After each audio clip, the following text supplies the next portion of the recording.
ግጥምን በትረካ ከሌዊ አዲስ ዓለም አባታችን በሰማያት ያለ እንኳን ለመድኃኒታችን ለኢየሱስ ክርስቶስ የስቅለት በዓል በሰላም አደረሳችሁ እያለን አሁን ደግሞ አዳዲስ ፕሮግራሞችን ይዘን ነገ በመምጣት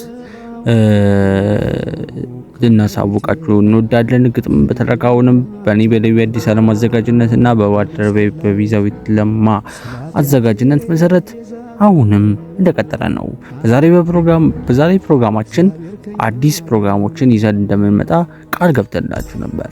ከሌዊ አዲስ ዓለም አዲስ መሰናዶ ይቀርብልናል። የበዓል ዕለት ይጠብቁን። እናመሰግናለን። ግጥም በትረካ ይቀጥላል። መልካም የመድኃኒታችን የኢየሱስ ክርስቶስ የስቅለት በዓል ይሁንላችሁ። እናመሰግናለን። ግጥምን በትረካ ይቀጥላል።